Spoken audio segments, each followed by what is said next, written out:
Whatever you're trying to manifest, you need to identify with it in order to accelerate the process.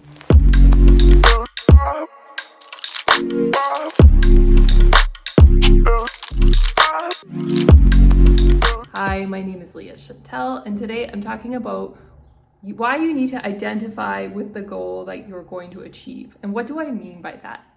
So let's say you're trying to be beautiful and lose more weight and become more athletic. You need to become the identity of that person. You need to really believe that you are that person. And if you don't believe that, then you're never going to get there. So your identity is like the set point of an elastic band. And what I mean by that is, so when you have an identity, that's the place where your elastic band always snaps back to, okay? So let's say you believe yourself to be a fit, slim, beautiful woman, and you start stretching that elastic band, that you're eating more and you're doing some things that aren't good for your body, and then at some point you're gonna snap back to your good habits. If that's who you are, you're going to get back into being in shape. You're going to get back into eating properly because that's who you are as a person, right? And so we want to take on those positive identities wherever we can, because that's what keeps you out of the negative ones, right? So the opposite is also true. So if you believe yourself to be a really fat, unattractive person, and that's your set point, and then when you try to eat healthy or work out, when it gets tough, you're eventually going to give up and snap back to that identity, right? You have to be more motivated to become the positive identity. And by the way, that's kind of a superficial example. You don't actually have to be thin to be healthy.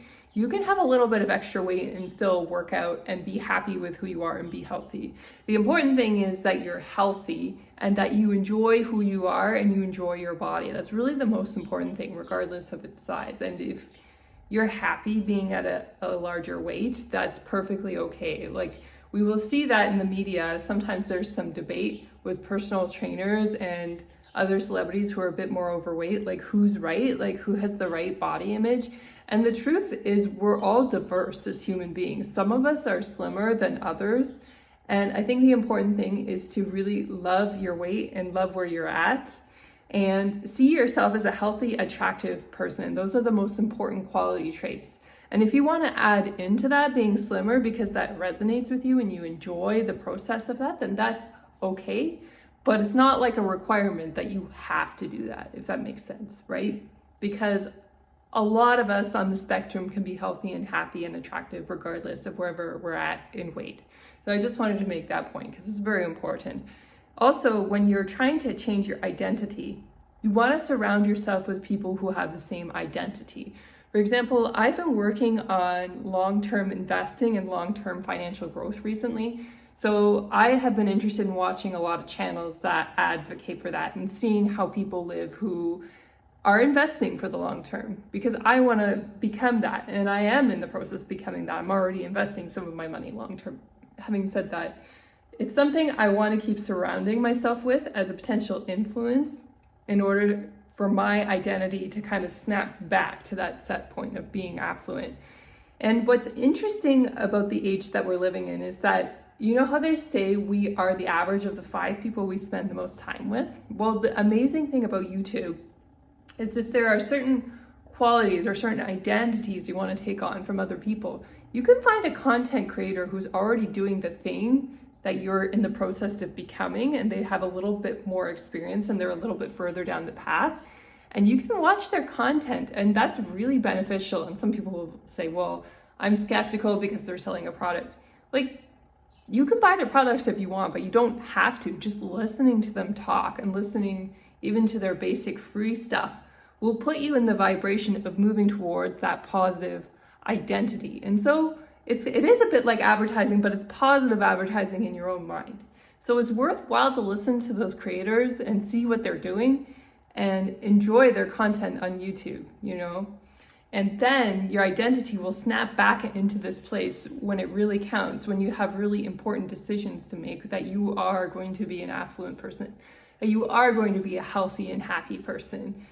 And that even when difficult things happen in your life, you know, when you are secure in that positive identity, what will happen is that will be the elastic band stretching, and then you will snap back. It's like, oh, if I was in a relationship and somebody cheated on me, I know that I'm an attractive, amazing woman and that men are lining up to date me. So if that ever happened, then basically there's 500 more that I can go talk to and find the next one. You know, it's not really a big problem.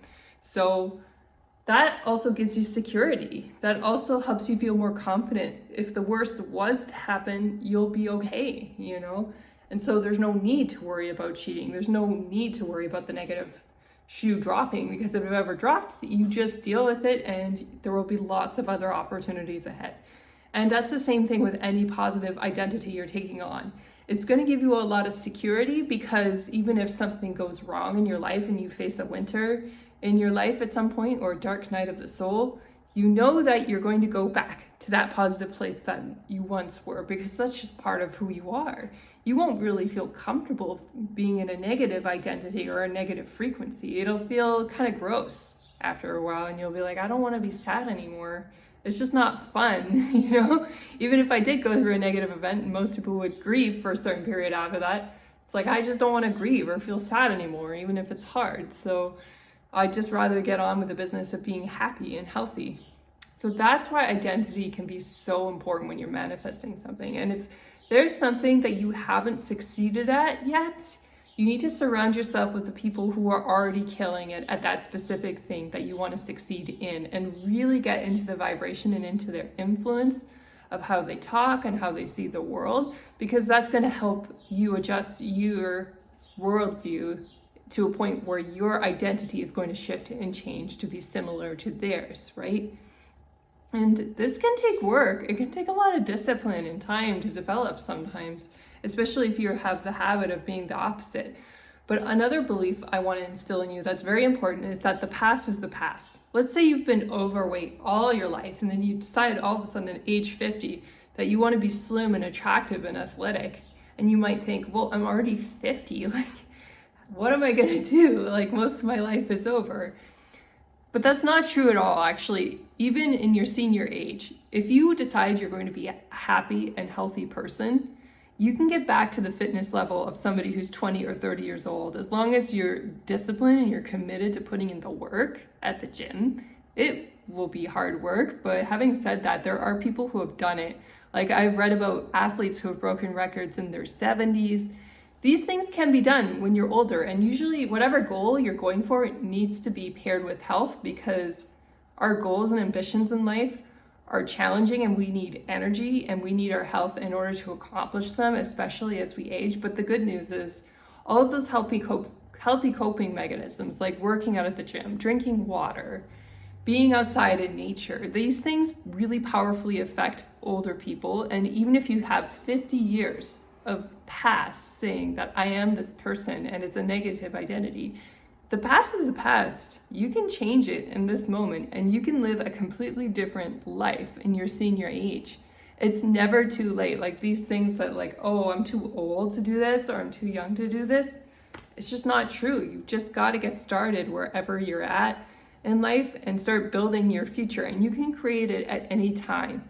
There is no age where you can't do something, you know. Maybe there are sometimes some limitations that you can't do a specific task in a specific moment, but don't generalize those and stretch those beyond time and beyond your lifetime, you know. Don't exaggerate it. If you can't do something in this moment, put it aside and do something else that you can do. That's how I got over paralysis. Sometimes I'd be trying to lift my hips, and they won't leave the bed, right? There's just no way they're moving. So maybe I have to lift a toe or an ankle or something first before I can get to my hips, right? So you just gotta find the building block that you can work on and tackle that first. And then when you can tackle that, then you can move on to the next thing. And maybe the big thing you were going for that day doesn't get accomplished right away. That's okay, as long as you don't give up completely and you don't generalize like you can't do it. You gotta stay positive and realize that, yes, I am that identity of being that athletic, fit woman. And that's what I did when I was when I was paralyzed, and now I really am that athletic fit woman again. I can run at the gym, I can do aerial silks, I can do yoga, I can do so many things.